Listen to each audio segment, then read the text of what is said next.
The disappearance of the butcher's boy, William Green. Due to a severe birth defect, which caused half of his face to be disfigured, most kids his age avoid young William. Therefore, he is excited by the offer the three boys, Jimmy Hopkins, Nathaniel Tanner and Scotty Morris, make him, especially since they typically only make faces or hurl insults at him. During a walk, they came across a fawn, so they say, which is why they are inviting William to go visit the little deer together. So he follows his new playmates deeper and deeper into the forest, while they continue to gush over the fawn. They say that its ears are so big and funny, his coat so incredibly soft, his eyes so beautiful to look at. Yes, supposedly it even likes to be petted. However, when they arrive at the clearing they had described, there is no fawn anywhere to be found. The warm smile of his friends suddenly changes into the awful laughter of ridicule. Before William realizes the terrible situation he has gotten himself into, they tie him to a large tree and pull a jute bag over his head while repeatedly calling out the word "Scarecrow." They leave William, who is very scared, behind. He is so terrified that he does not make a sound, does not cry or call out as they abandon the poor boy to his fate. The same night, Jimmy Hopkins comes to his senses and confesses their cruel prank to his dear father. It does not take long until the whole town of Duskwood searches the dark forests for the child. But when they arrive at the location described by the foolish boy Jimmy Hopkins, William is not there anymore. All they can find is the rope, untouched at the foot of the tall tree, an ocean of raven feathers, black as coal, and the jute bag soaked with blood.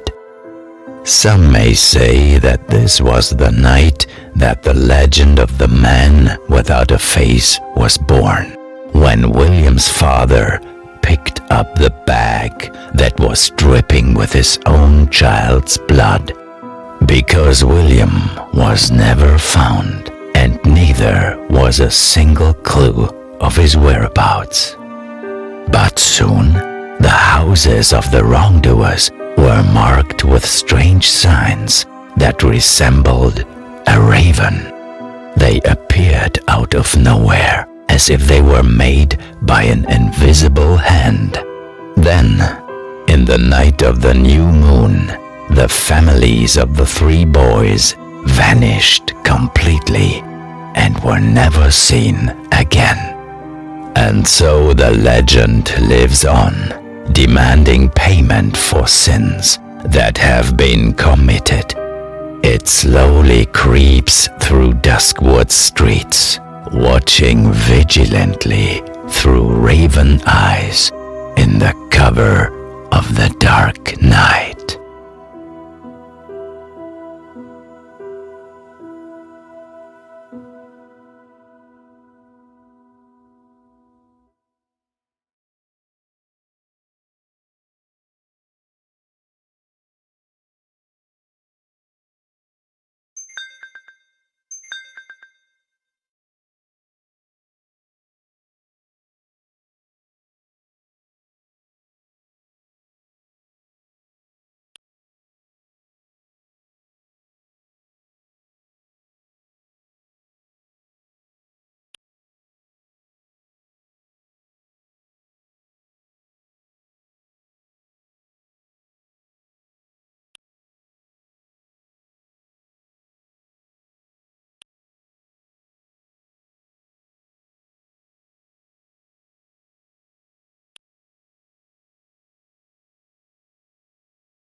you see this, I'll already be gone.